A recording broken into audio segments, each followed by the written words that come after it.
Argentina হচ্ছে এই world কাপের সবচেয়ে সেরা মিড হোল্ড। আচ্ছা, ইউরোপে দিয়ে শুরু করি। ইউরোপটা হচ্ছে সবার আগে স্পেন। স্পেনের যে দলটা, তারা হচ্ছে 1 থেকে 120, তাদের মধ্যে তারা সবসময় একটা সিনক্রোনাইজ, একটা ইন্টারকানেক্টেড ওয়েতে খেলে যেতে পারে। তাদের একটা যে প্রসেস, সেই প্রসেসের তাদের যে মেন ইঞ্জিনটাই হচ্ছে পেদ্রি, মিডের ইঞ্জিনটাই হচ্ছে পেদ্রিকে কেন্দ্র করে। তারপর তাদের যে গাবি, তারপর হচ্ছে ফার্মিন লোপেজ যেহেতু নাই, এখানে ড্যানি অলমো থাকবে।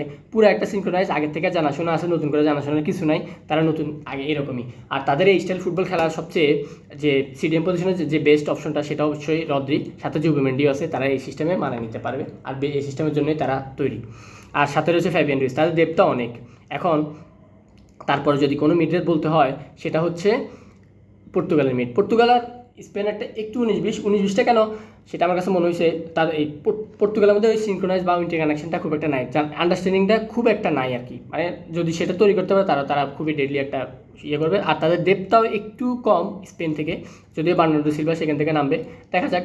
আর বিতিনা, জোয়ান নেভেস, তারা তো তাদের জায়গায় চ্যাম্পিয়ন্স লিগের একটা চাপ থেকে আসছে, অবশ্যই তারা ভালো ভালো করবে।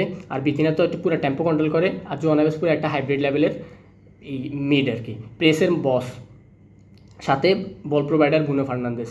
দেখা যাক তাদের কম্বিনেশনটা কত দূর যায়, আমি তাদেরকে ওই পজিশনে রাখতেছি। এখন তারপর যদি 3 নাম্বারটা নিয়ে কথা বলতে হয়, এই ওয়ার্ল্ড কাপের সবচেয়ে আন্ডাররেটেড টিম এবং আন্ডাররেটেড মিডটা হচ্ছে জার্মানির। কেন জার্মানির? নাগালসম্যানের এই জার্মানির পুরো নাগালসম্যান তো যে সিস্টেমটা দাঁড় করেছে শুরুর থেকে, এই সিস্টেমের তাদের যে পুরো একটা বায়ার্নের মিড, পুরা বায়ার্ন আর ডটমুন্ডের কম্বাইন্ড মিড। এখানে খিমিচ, গোরেৎকা, স্টিলা, তারা সবাই আছে, মুসিয়াল আছে, গ্যানাব্রি মিস করতেছে যদিও।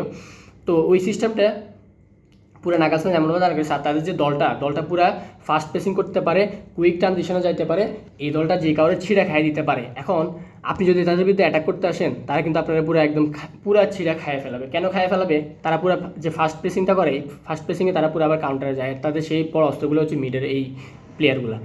এখন সেই জন্য আমি জুলিয়ান নাগালসম্যানের মধ্যে একটা গার্দিওলার একটা লাইট ভার্সন কাজ আমার ফিল হয়, লাইট ভার্সনের মতো আর কি। তো দেখা যাক কতটুকু তারা আগে নিতে পারেন নিজ দলটাকে।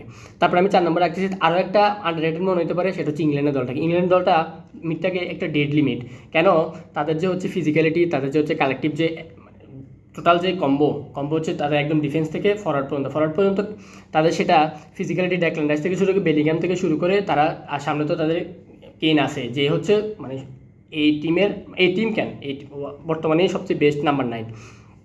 সে গোল কেমনে করবে, কি করবে, সেটা সেই ভালো করে দিতে পারবে। এখন ওই তাদের যে ফিজিক্যাল সমাজটুকের একটা আইডিওলজি আছে, সেই আইডিওলজির জন্য আমার মনে হয় সেই জন্য বাদ চলে গেছে হচ্ছে কোলে পালমার আর হচ্ছে ফিল ফোডেন।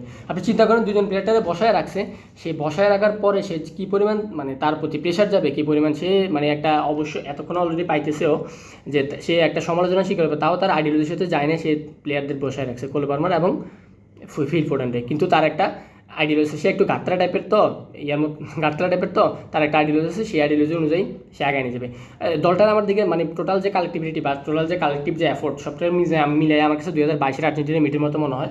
দেখা যাক দলটারে কেমন কদ্দূর কী করতে পারে, তাই আমি তাদেরকে ওই পজিশনে রাখতেছি। এরপর আমি তাদের রাখতেছি হচ্ছে ফ্রান্সের, সেটা আমি ফ্রান্সের রিভিউ করার সময় বলছিলাম যে ফ্রান্সের একজন গ্রিজম্যান নাই। গ্রিজম্যান যে কি, সেটা গত ওয়ার্ল্ড কাপের ফাইনালে বোঝা গেছে। গত ওয়ার্ল্ড কাপের ফাইনালে কেমনে বোঝা গেছে? গ্রিজম্যান এর আগের সবসময় একটা কানেক্টেড থাকতো সামনের সাথে, কিন্তু যখনই তারটা যখন কাটে দিয়েছি স্কালোনি ফাইনালের দিন, তখন ফ্রান্স পুরো একদম ধসাই গেছিলো। পরবর্তীতে অবশ্যই স্কালোনির একটা ট্যাকটিক্যাল সাবে ডিমারিয়ার ওই সাবটায় এটাই ছিল সবচেয়ে বাজে একটা ডিসিশন ছিল স্কালোনির ওই টুর্নামেন্টের সবচেয়ে বাজে ডিসিশন আমার ফ্যান হিসেবে আমার এতটুকু মনে হয়। তো ওই সাবের কারণে তারা পরবর্তীতে মেসি ফিরে আসতে পারছে, নাহলে কিন্তু স্কালোনি আমার কোনো ভুলই করে না বা তারা মেসি ফিরে না। যাই হোক, ওই গ্রিজম্যানটা যে নাই, তারা এবারে কিন্তু নাই। ওই যতই আপনি বলেন চুয়ামিন তো আর ওই বল প্রোভাইড করবে না, খুব একটা লাইন ব্রেকিং পাস দিবে না। এখন এখানে অ্যাঙ্গোলো কন্তের এই কাজটা করতে হবে, বা এখানে রায়ান চেরকি 10 নম্বর পজিশন 100% আমি শিওর মোটামুটি গ্রিজম্যানের কাজটা রায়ান চেরকি করবে এবারে। তো দেখা যাক কতটুকু করতে পারে। ওই জন্য গ্রিজম্যান যে নাই তাদেরকে, তাই আমি তাদেরকে ওই পজিশন রাখতেছি। এখন তো হচ্ছে লাতিনে আমি কথা বলি। লাতিনের মধ্যে ব্রাজিলের এই দলে যদি 4 বছর আগে হতো, তাহলে আমি তাদেরকে মোটামুটি সবার উপরে না রাখলেও মোটামুটি টপ 2-3-এর মধ্যে রাখতাম। কেন রাখতাম? সেখানে আপনি যে হচ্ছে ক্যাসিমিরো, ওই ক্যাসিমিরোতে আপনি ফালাই দিতে পারবেন না।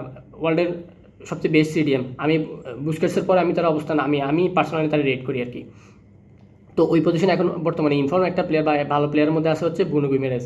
ওই বুনো গুইমেরেসে আমি মোটামুটি স্টেবল কারো দেখি না। আপনি যতই ফ্যাবিনো বলেন এখানে যা সাবি জেপি, তারা কেউ খুব একটা স্টেবল না আর কি। তো এখানে বুনো গুইমেরেসের মূল দায়িত্বটা নিতে হবে। আর ক্যাসিমিরো হয়ে যদি খেলতে পারে এটা অবশ্যই একটা ভালো একটা কম্বো। তারপরে হচ্ছে তাদের পাকুয়েতা নেইমার বা হচ্ছে দেখা গেছে এখানে এই কুনহারাও তারা এম পজিশনে খেলা রাখতে পারে। মোটামুটি মিডল কাজটাই তারা করবে আর কি, বল প্রোভাইড করবে, এতটুকুই দেখা যায়। এই জন্য ব্রাজিল এখানে রাখছে। এখন যে হোলটা এতক্ষণ ধরে রাখছিলেন সেটা একটু নিঃশ্বাসটা একটু ছাড়েন।